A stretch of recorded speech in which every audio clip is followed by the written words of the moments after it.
నమస్తే, welcome to cube TV. నేను మీ anchor అని. సో ఆ సోషల్ మీడియాలో వైరల్గా మారిన ఒక వీడియో మాత్రం ఒక సంచలనమే సృష్టిస్తుందని చెప్పుకోవచ్చు. సో ఆ భార్య నుంచి తన భార్య తనపై వేధిస్తుందని చెప్పి కూడా ఆ వ్యక్తి బయటకు వచ్చి తన భార్య గురించి తన కేసు వేయడం. సో ఇదంతా మనం చూస్తున్నాం. గత 2-3 డేస్ నుంచి కూడా పెద్ద ఎత్తున వైరల్ అవుతుంది.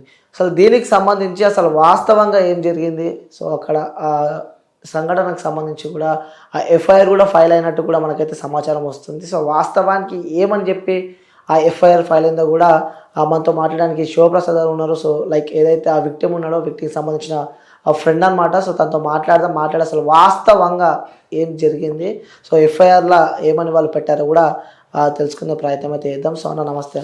నమస్కారం. సో అన్న ఫస్ట్ అసలు వాస్తవంగా ఏం జరిగి ఉంటుంది? ఎందుకంటే మీరు ఫ్రెండ్ అని చెప్పి నేను విన్నా, తను ఏదన్నా లోలో ఉన్నా కూడా మీకు కాల్ చేసే మీతో ప్రతిదీ షేర్ చేసుకుంటాడు అని చెప్పి నేను విన్నా. సో వాస్తవంగా ఎలాంటి వ్యక్తి ఆ వ్యక్తి? నమస్తే అండి. క్యూబ్ టీవీ వీక్షకులందరికీ కూడా ముందు నమస్కారం, అలాగే మీడియా అందరికీ కూడా నమస్కారం. ఎందుకంటే ఒక ఇష్యూ జరిగినప్పుడు అబ్బాయి తరపున కూడా మీడియా అంతా సపోర్ట్ చేసి ఎఫ్ఐఆర్ వరకు కూడా తీసుకువెళ్ళింది. అందుకు ఫస్ట్ మా తరపు నుంచి మీడియాకు ధన్యవాదాలు తెలియజేస్తున్నాం. Social media, print media, electronic media అందరికీ కూడా. సో విషయానికి వస్తే ఫస్ట్ మన హిందూ సాంప్రదాయం ప్రకారం కానీ, లేదా ఒక క్రిస్టియన్ ప్రకారంగా కానీ, ఒక ముస్లిం ప్రకారం, ఏ మతమైనా కానీ పెళ్ళి అంటే 100 ఏళ్ల పంట అనుకోవాలి, 100 ఏళ్ల మంట కాకూడదు. మంట అయినప్పుడు ప్రతి కాపురం రోడ్డు మీదకి వస్తుంది, ఇది వాస్తవం. దాంతోపాటు ఒక భార్య ఎలా ఉండాలి, ఇప్పుడు చట్టాలన్నీ కూడా భర్త ఎలా ఉండాలని చెప్తున్నాయి, కానీ మన ధర్మశాస్త్రాలు భార్య ఎలా ఉండాలో చెప్పాయి. కార్యేషు దాసి, కరణేషు మంత్రి, భోజ్యేషు మాత, రూపేచ లక్ష్మి, శయనేషు రంభ, క్షమయా ధరిత్రి, షట్కర్మయుక్త కులధర్మపత్ని అని శాస్త్రం చెప్తోందండి. ఈ 6 పద్ధతుల్లో భార్య ఏ పద్ధతిని దాటినా ఆ భర్త సంసారం రోడ్డు మీద పడుతుంది, ఆ కుటుంబం అంతా రోడ్డున పడుతుంది. అదే పరిస్థితి ఈరోజు నా ఫ్రెండ్ టెమోజియన్ విషయంలో కూడా జరిగింది. నాకు ఆయన ఎప్పటి నుంచో కాదు, ఒక 1.5 year నుంచి తెలుసు. అంతకుముందు ఏం జరిగింది వాళ్ళ లైఫ్లో, ఎప్పుడు మ్యారేజ్ అయ్యింది, ఇవన్నీ ఆయన చెప్తేనే తెలుస్తాయి. కానీ ఒక 1.5 year నుంచి నేను ఉండేది ఇక్కడ నియర్ బై బాచుపల్లి, వాళ్ళ కాలేజ్ అవన్నీ కూడా మాకు ఒక 15 minutes దూరంలోనే ఉంటాయి. అలవాలంటే ఒక 20 minutes జర్నీలో ఉంటాయి. సో ఏదైనా సమస్య వచ్చినప్పుడు ఎవరైనా సరే స్నేహితులు చెప్పుకుంటారు, లేదా మాకు పెద్ద మనుషులు ఎవరైనా న్యాయం చేయగలుగుతారు అనుకునే వాళ్ళకి చెప్పుకుంటారు. సో ఒక స్నేహితుడిగానే కాదు, నేను ఫ్రీలాన్సింగ్ జర్నలిజంలో కూడా ఉన్నాను. సో నేను దాదాపుగా ఒక 20 years నుంచి జర్నలిజం ఫీల్డ్లో ఉన్నాను. సో దానివల్ల ఈయన జర్నలిస్ట్గా కూడా ఉన్నారు, నా ఫ్రెండ్గా కూడా ఉన్నారు. ఈయన చెప్పుకుంటే న్యాయం జరుగుతుందనే ఉద్దేశంతో నాకు లాస్ట్ ఒక 1 year క్రితమే, అంటే నాకు పరిచయమైన కొద్ది రోజుల్లోనే నాకు ఫోన్ వచ్చింది ఆయన దగ్గర నుంచి. ఆ ఫోన్ సారాంశం ఏంటంటే, నా భార్య నాకు కొడుతోందండి, మొత్తం కూరగాయల చాకుతో నా మీద దాడి చేసింది అని చెప్పాడు. సో ఎవరు చెప్పింది మనం నమ్మలేం కదా, ఎంత ఫ్రెండ్ అయినా సరే. అసలు ఒక భార్య నీ మీద దాడి చేయడానికి ప్రధాన కారణం ఏంటి అని అడిగా. ఆయన చెప్పిన బాధ ఏంటంటే, పెళ్ళైన 15 రోజులు 20 రోజుల వరకు బాగానే ఉన్నామండి. నేను నరసరావుపేట వెళ్ళిన తర్వాత అక్కడి నుంచి నాకు వేధింపులు స్టార్ట్ అయ్యాయి. నేను పెళ్లి కాకముందు నుంచి పనిచేస్తున్నారు కదా మీరు, ఆ జీతబత్యాలని నాకు లెక్కలు చెప్పండి, సేవింగ్స్ అని నా పేరు మీదకి మార్చండి. ఓకే, అప్పుడే ప్లస్ మీ నాన్న వాళ్ళు ఏదైతే ఊర్లో ఇల్లుందో ఆ ఇల్లు నా పేరు మీద రాయండి. ఎందుకు అని అడిగారంటే ఈయన. అంటే ఆడపిల్లకి సేఫ్టీ ఉండాలి కదా, నేను ఉద్యోగం చేయట్లేదు కదా, రేపు పొద్దున్న ఎప్పుడైనా మన మధ్యలో గొడవలు వచ్చి విడిపోతే నాకంటే ఈ ప్రాపర్టీలు ఇవన్నీ నాకు రక్షణగా ఉంటాయి అని చెప్పి అమ్మాయి డిమాండ్ చేయడం, ఆ విషయాల్లోనే వీళ్ళ మధ్యలో మనస్పర్ధలు రావడం జరిగిందంట. అది ఆయన చెప్పిన వెర్షన్. సో రీసెంట్గా ఎందుకు కత్తితో దాడి చేసినంత సిచ్యువేషన్ ఏమైంది అని అడిగాను నేను. ఈ కాలేజీకి వెళ్ళేటప్పుడు కాలేజీ నుంచి ఇంటికి రాగానే ఆయన దగ్గర ఫోన్ ఉంటుందంట. మిగతా సందర్భాలు మొత్తం ఇంటికి రాగానే phone, car keys, bike keys ఏవైతే ఉన్నాయో ఇంకా ఇంట్లోంచి బయటికి వెళ్ళకూడదు అనమాట. అన్నీ ఆమె చేతికి ఇచ్చేసేయాలి. అంటే అవన్నీ వాస్తవమేనా? అవన్నీ అంటే అలాగే జరిగింది. ఎందుకనంటే ఈ ఇష్యూ కోసం 4-5 సందర్భాల్లో నా దగ్గర మాట్లాడడానికి మా ఇంటికి కూడా వచ్చారు ఆయన. వచ్చిన సందర్భంలో కూడా వాళ్ళ మిస్సెస్ కాల్ చేసేది, ఎక్కడున్నావు, ఏ ఫ్రెండ్ దగ్గరికి వెళ్ళావు, వాళ్ళ నెంబర్ నాకు ఇవ్వు, వాళ్ళ లొకేషన్ నాకు పెట్టు, నేను కూడా ఎంక్వైరీ చేస్తా, నిజంగా అక్కడ ఉన్నావా లేదా, ఎంతసేపు కరెక్ట్గా టైం అవుతుందని అడిగేది.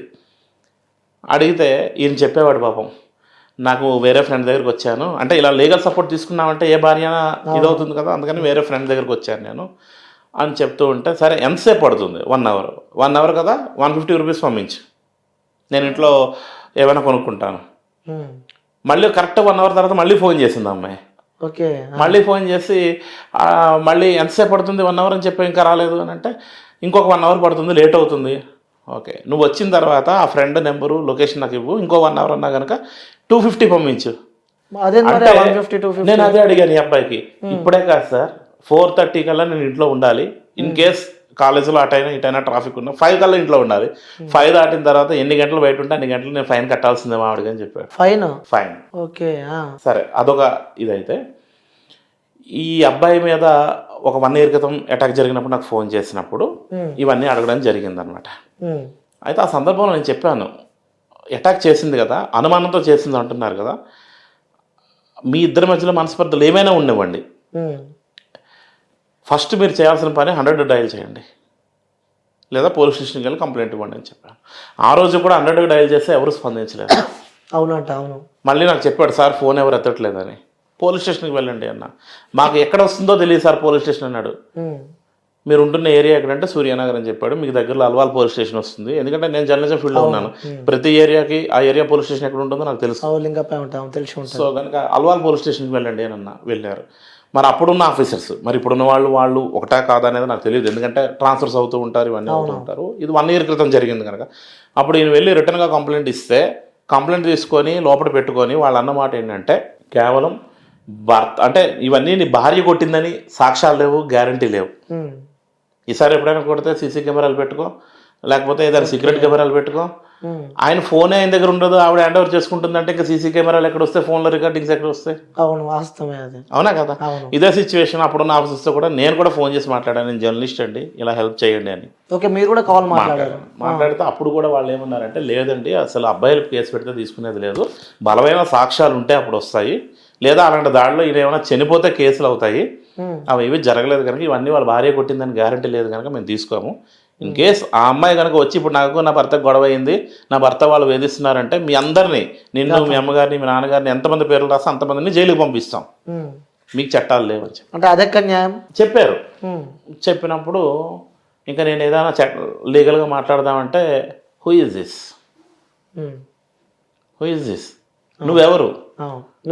నేను జర్నలిస్ట్ అండి. మీడియా వాళ్ళు తెలుస్తాయా, మా పోలీసులు తెలుస్తాయా చట్టాలు, ఎందుకు మాట్లాడుతున్నావు, పెట్టే ఫోను. ఇంకా తర్వాత నుంచి నాకు రెస్పాన్స్ ఉండదు. సరే, ఈ అబ్బాయి కేసు తీసుకుంటారా అంటే తీసుకోము. అది అప్పుడు జరిగింది. ఇంక ఈ అబ్బాయికి ఎలా అయిపోయిందంటే, కోర్టుకి వెళ్ళినా పోలీస్ స్టేషన్కి వెళ్ళినా మా మగవాళ్ళ చట్టాలు లేవు, మాకు న్యాయం జరగదు అని ఇంకా అమ్మాయి కొడుతుంటే కొట్టించుకోవడం, తిట్టించుకోవడం, రకరకాలైనటువంటివి అయిపోయాయి. అడ్జస్ట్ అయిపోయారు, ఇంకా తప్పదు కదా.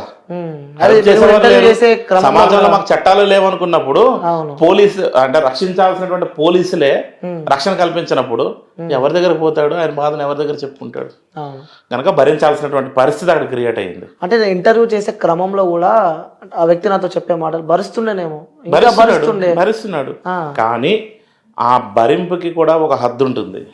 ఎప్పుడైతే హెరాస్మెంట్ పెరిగిందో, ఈ బాధలను ఎవరికి చెప్పుకున్నావు అని చెప్పి వాళ్ళ అమ్మా నాన్నకి చెప్పుకుంటే, పాపం వాళ్ళు వృద్ధులు, ఆయనకి 65+ ఉంటాయి, ఆవిడ కూడా 60+ ఉంటాయి, ఆయన కూడా రిటైర్డ్ గవర్నమెంట్ ఎంప్లాయ్, వాళ్ళు గుంటూరులో నివాసం ఉంటున్నారు.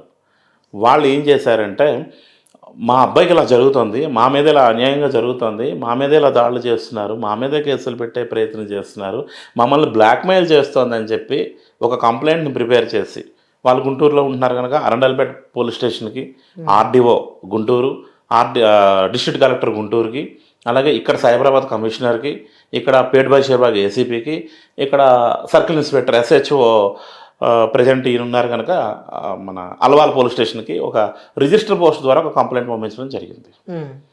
సో అందరూ తీసుకున్నారు, సేమ్ అల్వాల్ PS మాత్రం రిఫ్యూజ్డ్. రిజిస్టర్ పోస్ట్ నుంచి వచ్చిన కంప్లైంట్ని రిటర్న్ చేశారు, మళ్ళీ రిటర్న్ ఆ ప్రూఫ్స్ అన్నీ ఉన్నాయి మన దగ్గర, రిటర్న్ చేశారు. సరే, ఈ అబ్బాయి కూడా ఇంకా మా కంప్లైంట్ ఎలాగ రిటర్న్ అయింది, మా ఫాదర్ వాళ్ళు గుంటూరు నుంచి చేశారు కనుక రిఫ్యూజ్డ్ అయ్యి ఉండొచ్చు, నేను ఇక్కడ ఉన్నాను కదా, నా బాధలు నేను కూడా రాసుకుంటానని ఈయన కూడా ఒక కంప్లైంట్ రిజిస్టర్ పోస్ట్ ద్వారా పంపించారు. ఎందుకు, డైరెక్ట్గా వెళ్తే తీసుకోవట్లేదు కనుక పంపించారు. పంపించిన తర్వాత అది అందుకున్నారు, దానికి మీద ఎలాంటి యాక్షన్ లేదు. కానీ ఈ కంప్లైంట్స్ పెట్టారనే విషయం ఆ భార్యకి తెలిసి మళ్ళీ దాడి చేసి ఉంటుంది అని మేము అభిప్రాయపడుతున్నాం. నేను రీసెంట్గా మొన్న శనివారం నాడు అనంతపురం పోలీస్ స్టేషన్లో నాకు వర్క్ ఉంటే అనంతపురం వెళ్తున్నా, ఆన్ ది వేలో ఉంటుండగా ఈయన ఫోన్ చేశారు సడన్గా, మార్నింగ్ 6 నుంచి నాకు టచ్లోనే ఉన్నారు. నాకు గొడవ అవుతుంది సార్, నా భార్య కొడుతోంది, మళ్ళీ ఇలాగా కంప్లైంట్లు చేస్తావా నా మీద, అది ఇది అని చెప్పి హింసిస్తోంది, పిల్లలు ఆడుకునే బ్యాట్తో కొడుతుంది కాళ్ళ మీద, అది ఇది అని చెప్పాడు. మళ్ళీ సేమ్ 8:30కి ఫోన్ చేసి, సార్ ఇప్పుడు కాలేజీకి వెళ్తూ ఆ ఫ్రూట్స్ కట్ చేసుకునే చాకుతో మళ్ళీ నా మీద దాడి చేసింది, నాకు బ్లడ్ అది కారుతుంది, ప్లస్ నేను ఎక్కడికైనా బయటికి వెళ్ళి కంప్లైంట్ చేస్తానేమో ఇది వరకులాగా అని చెప్పి నా బిలాంగ్స్ అన్ని లోపల పెట్టి ఇంటికి తాళం వేసి, ఇంటి తాళాలు, కారు తాళాలు, బైక్ కీస్ మొత్తం అన్నీ పట్టుకొని వెళ్ళి నన్ను రోడ్డు మీద కూర్చోబెట్టింది. అని అంటే అప్పుడు కూడా నేను ఒకటే సలహా ఇచ్చా, ఎందుకనంటే మనం ఎంత అవకాశం ఇచ్చినా ఇన్వెస్టిగేషన్ ఆఫీసర్స్కి ఇవ్వాలి. ఎందుకంటే మనం న్యాయం కోసం ఫైట్ చేస్తున్నాం. నీకు న్యాయం జరిగినా జరగకపోయినా మనం వే అనేది కరెక్ట్ ఉండాలి. 100 డైల్ చేయండి అని చెప్పాను. వాళ్ళు ఏం చేశారు, ఫోన్ రిసీవ్ చేసుకొని కన్సల్ట్ పిఎస్ నుంచి పెట్రోలింగ్ వాళ్ళకి ఇచ్చారు. పెట్రోలింగ్ వాళ్ళు ఈయనకు ఫోన్ చేశారు. ఫోన్ చేసి వాళ్ళు, మేము రావడానికి బిజీగా ఉన్నాం, మాకు హెవీ వర్క్స్ ఉన్నాయి గనక మీరు పోలీస్ స్టేషన్కి వెళ్ళి కంప్లైంట్ చేయండి అంటే ఈయన అన్నారు, గతంలో వెళ్ళి చేస్తేనే తీసుకోలేదు, ఇప్పుడు ఎలా తీసుకుంటారంటే, ఇప్పుడు మేము చెప్తాం కనుక తీసుకుంటారు వెళ్ళండి అని అన్నారు.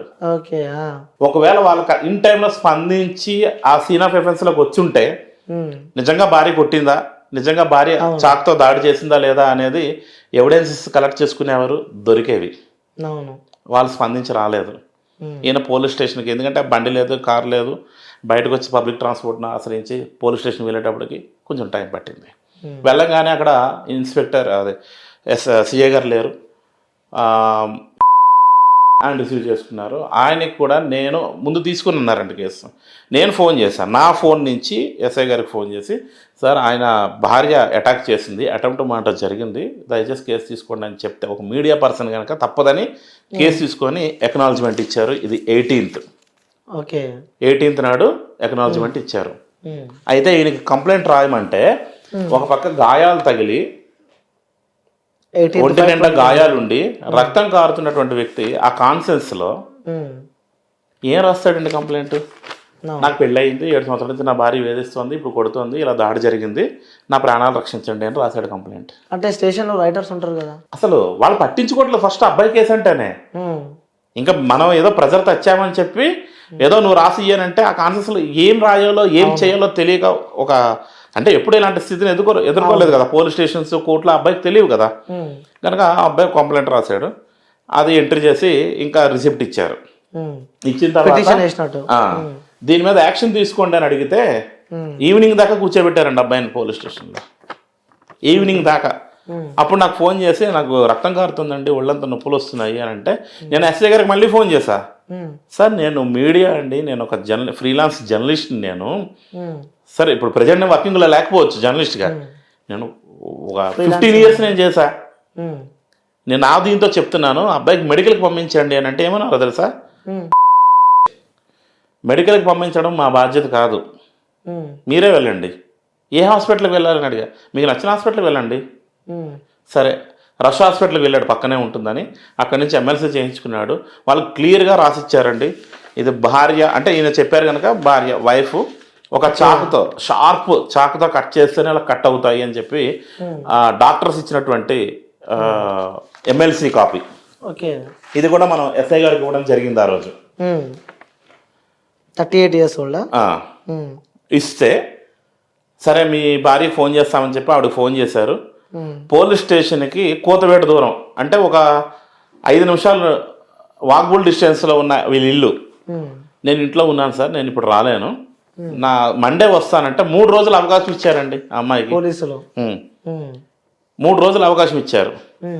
నేనేమంటున్నానంటే ఆ వెంటనే కనుక పోలీసులు స్పందించి వెళ్ళి ఉంటే సాక్ష్యాలు దొరుకుంటాయి కదా. మళ్ళీ మరుసటి రోజు ఉదయం మేము వెళ్ళి అడిగితే, సాక్ష్యాలు ఏమున్నాయమ్మా, మీ భార్య కొట్టిందని గ్యారంటీ ఏంటి, సాక్ష్యాలు పట్టొస్తే వేసి పెడతామని అంటున్నారు వీళ్ళు. అప్పుడు ఏం చేయాలో తెలియక మీడియాను ఆశ్రయించాం, ప్రెస్ మీట్ పెట్టాం, మీడియా అంతా సపోర్ట్ చేసింది, వచ్చింది.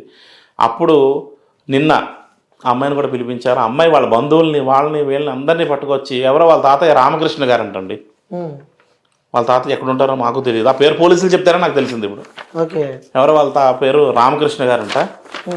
అలాగే వాళ్ళ మేనమామ, అమ్మాయి మేనమామ పిల్లి సుధాకర్ అని మియాపూర్లో ఉంటారంట. వాళ్ళందరూ స్టేషన్కి వచ్చారు. రామకృష్ణ గారు అయితే రాలేదు, బట్ రామకృష్ణ గారు చాలా పెద్ద వ్యక్తి, ఆయన మాకు ఇన్ఫ్లుయెన్స్ చేశారు. సో అందుకనే మేము 3 రోజులు టైం ఇచ్చామని అంటారు. ఇప్పుడు ఆ అమ్మాయి పోలీస్ స్టేషన్కి వచ్చి చాలా ఎలిగేషన్స్ చేసింది. ఆ అబ్బాయి నాకు పేకి పెట్టి పిసికాడండి అని ఒక కాపీ చూపించింది. ఏదో ఒక అమ్మాయితో ఎఫ్ఐఆర్ పెట్టుకున్నాడు, చాటింగ్ చేసిందని చెప్తుంది. ఓకేనా, సరే అవన్నీ నిజమే అనుకుందాం. ఇందాక మనం చెప్పాను చూసారా పెళ్ళంటే ఏంటి అని. అవును. అందులో క్షమయా దరిత్రి అని ఉంది. ఒకవేళ నీకు మొగుడు అలాంటి వాడైతే క్షమించే గుణం కలిగి ఉండాలి తప్ప కత్తులతో దాడి చేసే గుణంలో నువ్వు ఉండకూడదు. చట్టం ఎవరి చేతిలోకి తీసుకోకూడదు. ఇది అందరికీ తెలిసిన సత్యం కదా. ఆడపిల్లకి అన్ని చట్టాలు ఉన్నాయని చెప్పి ఎవరికి మొగుడికి మొగుడు తరపున బంధువులకి కత్తి ఉంది కదా అని నరుక్కుంటూ పోతే ఏంటి సొసైటీ ఎక్కడికి పోతుంది? ఇదేనా సమాజం? క్షమయా దరిత్రి పోనీ అవసరం లేదు. శయనేశ్వర్ అంబా అన్నారు, నీ దగ్గర నుంచి ఆ పీస్ఫుల్ లేకపోతేనే ఏ మొగుడైనా బయటకు పోతాడు. అవునా కదా? నీ దగ్గర నుంచి నిజంగా లేదేమో, అందుకనే చేయాల్సి వచ్చిందేమో. అయినా సరే మేము ఇక్కడ ఒకటే చెప్తున్నాం, ఈవినింగ్ కాలేజీ నుంచి వచ్చాక ఫోన్ అంతా అమ్మాయి చేతిలోనే ఉంటుంది. క్యాజువల్గా ఈయన లెక్చరర్ కనుక చాలామంది స్టూడెంట్స్ హాయ్ సార్ అని పెడతారు, ఫ్రెండ్స్ పెడతారు. ఈయన మ్యూజిక్ లవర్ కనుక మ్యూజిక్ యాప్లోంచి పరిచయం అయిన వాళ్ళు. స్టార్ మేకర్ అంటే ఒక యాప్లో అమ్మాయి అది మ్యూజిక్ సంబంధించింది. ఈయన మ్యూజిక్ అంటే ప్రాణం, పాటలు పాడి యూట్యూబ్లో కూడా ఉన్నాయి ఈయనవి. సో అలా పరిచయం అయిన వాళ్ళు hi sir how are you, ఒక్కొక్కసారి డిన్నర్కి ఆఫర్ చేస్తారు. ఇలాంటివన్నీ నడుస్తూ ఉంటాయి. నడిచినప్పుడు ఫోన్ నువ్వు తీసుకున్నావు కదా, అసలు ఆ చాటింగ్ నువ్వే చేసావా ఈయనే చేశారని గ్యారంటీ ఏముంది? అలానే మనం అమ్మాయి మీద అభియోగాలు చేయట్లేదు. ఆ అమ్మాయి అభియోగం చేసింది కనుక నేను ప్రశ్నిస్తున్నాను. ఇప్పుడు నువ్వు ఎడ్యుకేటెడ్ పర్సన్, అబ్బాయి తాలూకు ఫోన్లోంచి నువ్వు తీసుకొని స్క్రీన్ షాట్లు అన్నీ తీసుకొని నువ్వు సేఫ్గా ఈరోజు పెట్టుకున్నావంటే మరి అందులో ఒక ఆడియో కాల్ కూడా మాట్లాడావు అని చెప్తుంది కదా. ఆడియో రికార్డుని కూడా సేఫ్గా నువ్వు దాచుకోలేకపోయావా? అంత తెలివితేటలు లేకుండా ఉన్నావా నువ్వు? అవునా కదండి? అవన్నీ ప్రూవ్ చేయాలి అమ్మాయి. మేము డిమాండ్ చేస్తున్నాము. సరే ఇవన్నీ ఒక ఎత్తు అయితే నేను ఇవన్నీ సాక్ష్యాలు తీసుకొస్తే నేను చెప్పానమ్మా, నీ మొగుడు మంచివాడు కాదంటున్నావు, ఎఫ్ఐఆర్లు ఉన్నాయి అంటున్నావు, నిన్ను పీక పట్టుకొని పిసికాడు అనుకుంటున్నావు, నిన్ను కొడుతున్నాడు అంటున్నావు. 7 సంవత్సరాల నుంచి ఈ రోజుల్లో ఉన్న అమ్మాయిలు ఎవరు భరించట్లేదండి. పెళ్ళైన వెంటనే మొగుడు చిన్న మాట అంటే అని అరిస్తే చాలు వెళ్ళి పోలీస్ కేసులు పెడుతున్నారు. అలాంటిది నువ్వు 7 సంవత్సరాలు భరించావంటే మహాతల్లివేనమ్మా. వాళ్ళు కూడా భరించలేకపోయారు కనుక రోడ్డు మీదకి వచ్చారు. రెండోది, మేము మీ లైఫ్లో ఏం జరిగింది అనే దానికోసం ఈరోజు మీడియా ముందుకు రాలేదు. మీ మధ్యలో కొట్లాటల కోసం మీడియా ముందుకు రాలేదు, లేకపోతే మీ ఇద్దరి మధ్యలో ఉన్న ఎఫ్ఐఆర్ల కోసం రాలేదు. మేము వచ్చింది ఒకటి, ఆయన మీద ఫిజికల్గా అటాక్ జరిగింది, అటెంప్ట్ టు మర్డర్ జరిగింది, దాని మీద యాక్షన్ తీసుకోండి అని వచ్చాము అని పోలీసులకి నిన్న గట్టిగా నేను క్లియర్గా మీడియా ముందు చెప్తే అప్పుడు కేసు కడతామని అన్నారు. అప్పటి వరకు ఎలాంటి కేసు కట్టలేదు. పోనీ కేసు కట్టిన వాళ్ళు కూడా మాకు ఏమైనా న్యాయం చేశారా అంటే, సార్ మీరు నిన్న అబ్బాయి అన్కాన్షియస్లో ఉన్నప్పుడు రాసిన రిపోర్ట్ ఉంది కదా, అలా కాదు ఒక రిపోర్ట్ రాయండి అంటే మేము రిపోర్ట్ కూడా డీటెయిల్గా రాసాము. అది మీడియా వాళ్ళందరూ కూడా వీడియో తీసుకున్నారు, మీడియా సమక్షంలోనే పోలీసులకు ఇచ్చామండి. అందులో క్లియర్గా ఏం జరిగింది ఏంటి, ఆ అమ్మాయి చాకుతో ఎలా జాటు చేసింది అని అన్నీ రాసాము. రాస్తే ఆ కంప్లైంట్ని తీసుకొని ఆ కంప్లైంట్ని చెత్తబుట్టలో పడేసి, మీరు రాసిన కంప్లైంట్ మేము ఇచ్చిన కంప్లైంట్ని చెత్తబుట్టలో పడేసి, ఓకే, ఫస్ట్ ఈయన అన్కాన్షియస్లో ఉన్నప్పుడు రాసిన చిన్న కంప్లైంట్ ఉంది కదా, దాన్ని బేస్ చేసుకొని ఒక ఎఫ్ఐఆర్ ఇచ్చారు. బుక్ చేశారు. అయితే ఎఫ్ఐఆర్లో కూడా డిలే ఎందుకు జరిగింది అని సమాధానం చెప్పుకోవాలి కదా పోలీసులు. ఇక్కడ ఏమంటున్నారంటే, due to complaint wife refuse to కౌన్సిలింగ్కి రాలేదు, రిఫ్యూజ్ చేసింది కనుక then today registered a case. అరే అటెంప్ట్ టు మర్డర్ జరిగిందని ఆయన నా ప్రాణ రక్షణ కల్పించండి అంటే కౌన్సిలింగ్కి పిలుస్తాడంటే ఆఫీసర్. ఇదే విషయం ఈరోజు ఎఫ్ఐఆర్ కాపీ పట్టుకొని నేను అడిగితే ఏమన్నాడు తెలుసా, నీ దిక్కున్న చోట చెప్పుకో, మీడియా కదా బయటకు పో, మాట్లాడు, ఎవరితో మాట్లాడుతున్నావు తెలుసా నువ్వు అంటే. నేను ఒకటే అడిగాను, సార్ నేను ఆర్టీవీ స్టూడియో నుంచి ఫోన్ చేసినప్పుడు కూడా అబ్బాయి గాయాలు లేవని చెప్తున్నారు, నిజంగా లేవా అని అడిగాను. లేవు, నాకు కనబడలేదు అంటే. మెడికల్ సర్టిఫికేట్ కూడా అబద్ధమా అంటే, మెడికల్ సర్టిఫికేట్ చదివావా అని అడిగాడు. ఎస్ నేను చదివాను, మెడికల్ సర్టిఫికేట్లో ఉన్నాయి, క్లియర్గా షార్ప్ నైఫ్తో కట్ చేశారు ఉన్నాయి కదా, ఉన్నప్పుడు దాన్ని బేస్ చేసుకుని నువ్వు చేయాలి కదా కేసు అంటే. అది మేము ఆలోచిస్తాం, మాకు చాలా పవర్స్ ఉంటాయి, అది మేము చేయాలా వద్దని ఆలోచిస్తాం, నువ్వు చెప్పడానికి లేదు. అయినా వాడి బట్టలు ఉన్నాయి, మేము బట్టలు ఇప్పి చూడాలా అని అన్నాడు. ఎస్ అవసరమైతే చూడాలి. ప్లస్ ఇప్పుడు అమ్మాయి అన్న అభియోగాలు చేస్తుంది కదా, నేను లైవ్లో కాల్ తీసుకున్నాను అబ్బాయికి. అమ్మాయి అడుగుతాను సూటిగా, ఇవన్నీ కూడా నువ్వు నిజంగా చాటింగ్ చేయలేదా, నీ ఫోన్ నేను ఎందుకు చాటింగ్ చేస్తా, అది ఇది అని అడుగుతుంది కదా. అభియోగాలు చేసింది కదా అండి, మరి అభియోగాలన్నీ ప్రూవ్ చేయాల్సిన బాధ్యత కూడా అమ్మాయికి ఉంది కదా, ఉంది కదా. అంటే ఒక భర్త తాలూకు ఫోన్లోంచి కనీసం ఒక 15-20 పేజీలు నువ్వు పట్టుకొని తిరుగుతున్నావు ఈరోజు, ప్రూఫ్లని నిన్ను స్క్రీన్ షాట్స్ కింద.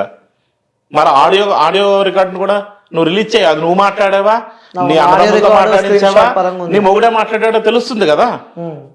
ఇవన్నీ చేయకుండా మళ్ళీ ఆ అమ్మాయి చేత ఒక కంప్లైంట్ ఇప్పించి పోలీసులు, ఆ అమ్మాయి నాకు మొగుడు కొట్టాడని కంప్లైంట్ ఇస్తే భర్త మీద, వాళ్ళ ఫాదర్ మీద, వాళ్ళ మదర్ మీద, వాళ్ళ అక్క మీద 498A క్రిమినల్ కేసు పెట్టారు.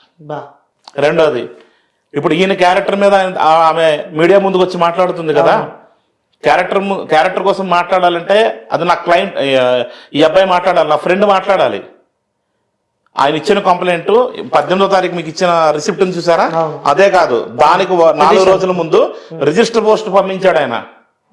ఆ అమ్మాయి అరెస్ట్మెంట్ ఓన్లీ అంటే కొన్ని చెప్పుకోలేడు అబ్బాయి, ఎందుకంటే ఆ అబ్బాయి సమాజంలో గౌరవప్రదమైనటువంటి ఉపాధ్యాయ వృత్తిలో ఉన్నాడు. చాలా మంది స్టూడెంట్స్ ఉంటారు, అందరి ముందు చెప్పుకోలేడు, స్నేహితులను మాకు చెప్పుకున్నాడు. ఆ అమ్మాయి చేసే హెరాస్మెంట్స్ ఎలా ఉంటాయో తెలుసా అండి? నువ్వు ఉద్యోగం మానే, ఓకేనా? ఏమండి, పెళ్లి చేసుకున్న తర్వాత ఏ మగాడైనా సరే మగాడని నిరూపించుకోవడానికి ఒక కొడుకు పుట్టాడు కదా, ఓకేనా? ఇప్పుడు మగాడు కాదంటది అంటే నీకు పుట్టింది కొడుకు ఈయనకి కాదా చెప్పమానండి, ఎవరితోట నేను అనకూడదు అలాంటి మాటలు. కొడుకు పుట్టాడు కదా అంటే ఈయన పర్ఫెక్ట్, అవునా కదా? రెండోది, ఆమె ఏం చెప్తుందని అంటే నిన్న మీడియాలో కానీ ఈయనతో కానీ ఎప్పుడైనా ఇచ్చేసినప్పుడు ఆయన ఎప్పుడు నాకు సహకరించరండి ఫిజికల్గా అంటారు.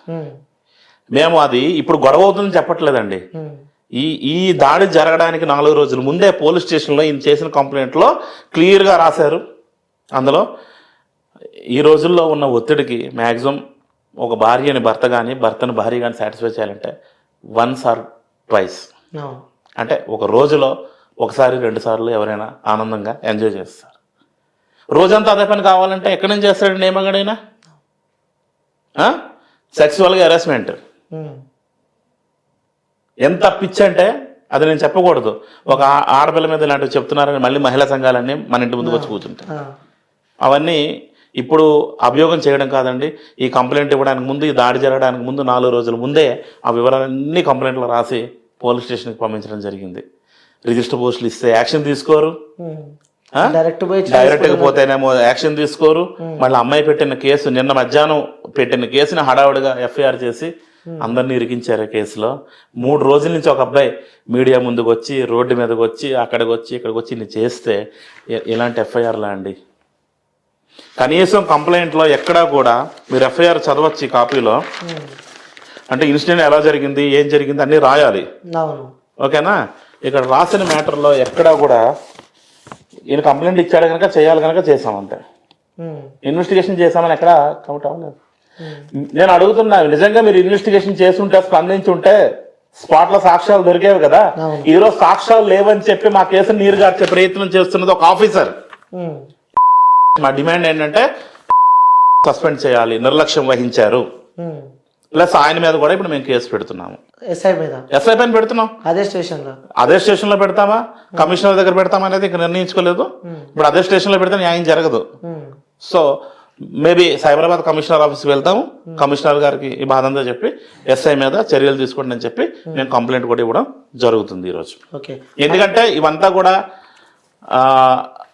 ఒక ఫ్రెండ్ బాధపడ్డాడని కాదండి, నా ఫ్రెండ్కి అన్యాయం జరిగిందని నేను చెప్పట్లేదు. నా ఫ్రెండ్ ప్లేస్లో ఇంకెవరున్నా సరే ఒక మగవాడు ఇలా పోలీస్ స్టేషన్కి వెళ్తే ఇలాంటి బాధలు అనుభవించాల్సిందే కదా. దీనికి ఎక్కడో దగ్గర పునిస్టాప్ ఉండాలి. సో భార్యలకే కాదు, భర్తలకు కూడా చట్టాలు ఉంటాయి. భర్తలకు కూడా బాధలు జరిగితే పోలీస్ స్పందించాలి, భర్తలకు కూడా ప్రాణరక్షణ కల్పించాల్సినటువంటి బాధ్యతలు ఆన్ ఆర్డర్ మీద ఉంది అని గుర్తు చేయడానికి ఈరోజు మేము ఫైట్ చేస్తున్నాం. ఆ రోజు కనుక ఏదైతే ఈ రోజు పోలీస్ స్టేషన్ లో కూడా ఎస్ఐ అంటున్నాడు, నేను ఇవన్నీ అడుగుతుంటే నువ్వెవరు అంటే నేను మీడియా అని చెప్పాను. మీడియా అయితే బయటకు పో. ఎందుకు సార్ బయటకు వెళ్ళాలి, నేను అడుగుతున్నాను కదా, మీరు ఎందుకు ఇలా చేస్తున్నారంటే నా ఇష్టం, కేసు నాది, నేను చేస్తున్నాను, నువ్వెవరు ప్రశ్నించడానికి? ఏదైనా ఉంటే నేను కంప్లైంట్తో మాట్లాడతా, అక్యూజర్తో మాట్లాడతా, నీతో మాట్లాడిన పో, మీకు చెప్పాల్సిన అవసరం లేదు. ఇంకా ఎక్కువ మాట్లాడితే నీ మీద కూడా కేసు ఫైల్ చేస్తా. నేను ఇప్పుడు రెడీగా ఉన్నానండి, ఇంత ధైర్యంగా వచ్చి పోలీస్ మీద ఎలిగేషన్ చేస్తున్నా, కేసు పెడితే దాన్ని యాక్సెప్ట్ చేయడానికి నేను సిద్ధంగా ఉన్నా, ఛాలెంజ్ చేస్తున్నా. ఏమని పెడతారు కేసు, ఏం చేశామని పెడతారు? అరే అన్యాయం చేసి మర్డర్ అటెంప్ట్ చేసిన అమ్మాయికి ఏమో సేఫ్ గా మీరు రక్షణ కల్పించి ప్రశ్నించిన మా మీద కేసులు పెడతారా? ఒక జర్నలిస్ట్ అని పక్కన పెడదాం, నేను జర్నలిస్ట్ కాకపోవచ్చు, లేకపోతే ఒక ఇన్ఫ్లుయెన్స్ ఉన్న వ్యక్తి కాకపోవచ్చు, సరే ఒక సామాన్యమైనటువంటి ప్రజలుగా ఒక స్నేహితుడికి అన్యాయం జరిగిందని పోలీస్ స్టేషన్కి వెళ్తే మరి ఆ అమ్మాయి తరపున వచ్చినప్పుడు 10 మందితో మాట్లాడిస్తున్నారు, అబ్బాయి తరపున ఒకరు రాకూడదా, మాట్లాడకూడదా? మాట్లాడితే కేసులు పెడతారా? లేదా కత్తిఘాట్లతో వస్తే బట్టలని ఇప్పి చూపించాలా? ఎస్, మేము రెడీగా ఉన్నాం, మా ఒంటి మీద ఉన్న గాయాలని బట్టలు ఇప్పి చూపించడానికి రెడీగా ఉన్నాం, చూపించడానికి నువ్వు రెడీగా ఉన్నావా అని ప్రశ్నిస్తున్నా ఎస్ఐని. మా డిమాండ్ ఒకటే, ఎస్ఐ సస్పెండ్ కావాలి, ఎస్ఐ మీద చర్యలు కావాలి. నేను దానికోసం అల్పెరగని పోరాటం చేస్తాము. ఒకవేళ ఈ కేసులో ఒకవేళ ఈ అబ్బాయికి కానీ వీళ్ళ ఫ్యామిలీకి కూడా థ్రెడ్డింగ్స్ ఉంటాయి కనుక ఒకవేళ వీళ్ళు భయపడి వెనక్కి వెళ్ళినా నేను మాత్రం పోలీసు మీద ఫైట్ చేస్తా, ఖచ్చితంగా కోర్టుకు వెళ్తా. ఓకే, సో మరొకరికి ఇలాంటి సంఘటన జరగొద్దని చెప్పి ఖచ్చితంగా ఏ ఒక్కరికి కూడా సమాజంలో ప్రాణ నష్టం జరగకూడదు. ప్రభుత్వం అయినా పోలీసులైనా లా అండ్ ఆర్డర్ అంటే ఏంటి? ప్రజల యొక్క ప్రాణ మాన ధన నష్టాలకి బాధ్యత వహించేటువంటి వాళ్లే. ప్రమాణం చేసినప్పుడు చేస్తున్నారు కదా, భారతదేశంలో ఉండేటువంటి ప్రజలు ఎవరు కూడా రాజ్యాంగబద్ధంగా బతకాలి, రాజ్యాంగంలో ఉన్న ప్రతి హక్కుల్ని వినియోగించుకోవాలి, వాళ్ళ హక్కుల్ని హరించేటువంటి విధంగా ఎవరు ప్రవర్తించినా వాళ్ళ మీద చట్టపరమైన చర్యలు తీసుకుంటామని ప్రతిజ్ఞ చేసే కదా ఉద్యోగంలోకి వస్తున్నారు. మరి ఇప్పుడు ఆ ప్రతిజ్ఞ మీకు కనబడట్లేదా? ఇచ్చిన లంచాలకి అంటే నేను అనట్లే లంచం తీసుకున్నారు అనట్లే, కానీ ఎంత ఇన్ఫ్లుయెన్స్ లేకపోతే అప్పటికప్పుడు వచ్చినటువంటి ఒక అమ్మాయి పెట్టిన కేసుని 498 గా మార్చి ఇంతమందిని హింసిస్తున్నారు కదా. మరి మేము 3 రోజుల నుంచి రోడ్డు ఎక్కి ఒక ప్రొఫెసర్ అండి, ఇంగ్లీష్ ప్రొఫెసర్, ఎన్నో వేల మంది విద్యార్థులు పాఠాలు చెప్పినటువంటి ఒక ప్రొఫెసర్ రోడ్డు మీదకి వచ్చాడంటే ఈ రోజు ఆ పరిస్థితి ఏంటి? ఎంత సిగ్గుచేటు చెప్పుకుంటే. ఖచ్చితంగా ఇది డీజీపీ గారి దృష్టికి తీసుకెళ్తాం, ముఖ్యమంత్రి దృష్టికి తీసుకెళ్తాం. అవసరమైతే మేము రేపు ఎల్లుండిలో ముఖ్యమంత్రి గారు అపాయింట్మెంట్ కూడా కోరుతాం, దానికి మీడియాతో సపోర్ట్ చేయాలి. అలాగే ఇప్పుడు సైబరాబాద్ కమిషనర్ ఆఫీస్ లో మేము కంప్లైంట్ చేస్తాం, ఎందుకంటే పోలీసుల మీద కంప్లైంట్ అనగానే అపాయింట్మెంట్లు కూడా ఇవ్వరు. అక్కడ వెళ్లే ముందు మీ అందరికీ కూడా చెప్తాం, ఖచ్చితంగా మీడియా కూడా రండి, మేము సైబరాబాద్ కమిషనర్ గారిని కలుస్తాం, అవసరమైతే ముఖ్యమంత్రి గారు అపాయింట్మెంట్ తీసుకుంటాం, ముఖ్యమంత్రి దగ్గర కూడా ఈ యొక్క దీన్ని తీసుకువెళ్తాం. ఎవరు స్పందించకపోతే చివరిగా మాకున్న ఆప్షన్ గవర్నర్, కోర్టులో ఎలాగా వేస్తాం, కానీ ఇమీడియట్ గా యాక్షన్ కావాలంటే కోర్టులోకి వెళ్తే ప్రైవేట్ కంప్లైంట్ వేయాలి, ఈ కేసు నడుస్తూ ఉంటుంది. కానీ ఇమీడియట్ గా నిర్లక్ష్యం వహించిన పోలీసుల చర్యలు కావాలి అంటే వీళ్ళెవ్వరు అంటే కమిషనర్ కానీ, ఏసీపీలు కానీ, డీసీపీలు కానీ, అంటే పోలీస్ వ్యవస్థ కానీ, ప్రభుత్వం కానీ పట్టించుకోకపోతే మేము గవర్నర్ అపాయింట్మెంట్ కూడా తీసుకుంటాం, ఖచ్చితంగా కలుస్తాము. ఇవన్నిటికీ మీడియా సపోర్ట్ చేయాలి. సో తప్పకుండా అన్న. సో స్టార్టింగ్ నుంచి అంటే మీరు ఈ ఫీల్డ్లో వచ్చిన తర్వాత నుంచి ఆ బ్రదర్కి కూడా మీరు హెల్ప్ చేస్తూ ఉన్నారు. సో మీడియా ఏ విధంగా సపోర్ట్ ఉంది మీకు? చాలా. నేను అందుకే ఫస్ట్ ధన్యవాదాలు చెప్పానండి. అసలు ఈ మాత్రం ఎఫ్ఐఆర్ అని అయిందంటే అది మీడియా పుణ్యమే. సో మీడియా వాళ్ళ ప్రెజర్ ఉండబట్టే ఈ మాత్రం ఎఫ్ఐఆర్ అని వచ్చింది. ఒకవేళ మీడియా ప్రెజర్ లేకపోయి ఉంటే ఈ రోజు అబ్బాయి మీద ఫస్ట్ కేసు, అమ్మాయి కేసు పెట్టి ఈ రోజు వాళ్ళందరికీ జైలుకి పంపించి ఏ చెంచలగూడలోనో చెర్లపల్లిలోనో తోసేవారు. నోరు మోపిస్తున్నాయి. ఇది మన పోలీసుల పరిస్థితి. సో గనక ఖచ్చితంగా మేము ఫైట్ చేయడానికి సిద్ధంగా ఉన్నాం. ఓకే అన్న. సో మీరు ఫైట్ చేస్తున్నారు అంటే ఒక ఫ్రెండ్ అనే కాకుండా కూడా సాటి అబ్బాయికి ఇలాంటి ఒక సంఘటన మళ్ళీ జరగొద్దు అని చెప్పి మీరు ఫైట్ చేస్తున్నారు. సో మనస్ఫూర్తిగా కోరుకుంటున్నాం. సో అన్ని విజయాలు మీరు అందుకోవాలని చెప్పి ఏదైతే మీరు ఫైట్ చేస్తున్నారో దానికి మీడియా ఎప్పుడు సో మీరే ఫస్ట్ ఎంట్రన్స్ అనే ఇంట్రో చెప్పేటప్పుడే మీరు ముందుగానే మీడియాకి ధన్యవాదాలు చెప్పారు. సో మేము కూడా చాలా ప్రౌడ్గా ఫీల్ అవుతున్నాం. ఎందుకంటే డైరెక్ట్ పోలీస్ దగ్గరికి వెళ్ళినా కూడా వాళ్ళు పట్టించుకునే సిచ్యువేషన్లో కూడా ఒక జర్నలిజం అని చెప్పి ఒక ఆయుధంతో కూడా ఇప్పుడు కేసు ఫైలేటెడ్ చేసింది. నిజంగా ఆ సపోర్ట్ చేసిన ప్రతి ఒక్క మీడియా మిత్రులకు కూడా ఆ చేతులెత్తి నమస్కారం చేస్తున్నాం. ఎందుకంటే ప్రతి ఒక్కరికి మనం హెల్ప్ఫుల్గా ఉండాలి. సో వాళ్ళకి ఎందుకంటే వాళ్ళని ప్రశ్నిద్దామన్నా కూడా కొన్ని సందర్భాలలో వాళ్ళని ఆపేస్తుంటారే, నువ్వేమని రాబోయే వచ్చి నాతో మాట్లాడడానికి అని చెప్పి మన దగ్గర ఒక ఆయుధం ఉంది. ఇంకొక విషయం అండి, ఇప్పుడు మీడియా ఎలా సపోర్ట్ చేసిందో మీతో పాటు మేము కూడా నడుస్తామని చెప్పి భార్యా బాధితుల సంఘం చాలా మంది ఇలా ఉన్నారు. ఆ సంఘం నుంచి కూడా బాలాజీ గారు అధ్యక్షులు వచ్చారు మనతో పాటు. ప్రయాణం చివరిదాకా ఉంటానన్నారు, వారికి కూడా ధన్యవాదాలు. ఇంకా భార్యా బాధితులు ఎవరైతే ఉంటారో వాళ్ళు బాలాజీ గారు వెనకతలు నడవాలి, మా వెనకతలు నడవాలి, అందరూ కూడా రావాలి పోరాటంలో. మాది ఒకటే సిద్ధాంతం, పోరాటం చేయాలి, పోతే ప్రాణాలు, గెలిస్తే బానిస సంఖ్యలు తెగిపోతాయి. ఇది ఒక్క నినాదంతో మేము ఫైట్ చేస్తున్నాం. న్యాయం కోసం ఫైట్ చేస్తున్నాం, ధర్మం కోసం ఫైట్ చేస్తున్నాం. ఈరోజు మాకు చికాకులు రావచ్చు, కానీ చివరికి న్యాయం ధర్మం గెలుస్తాయి, గెలిపిస్తాము. సో చివరికి న్యాయం మాత్రం ఎక్కడ దాచుకోదు, తప్పకుండా న్యాయం గెలుస్తుంది అన్న. సో థ్యాంక్ యూ అన్న. Thank you so much.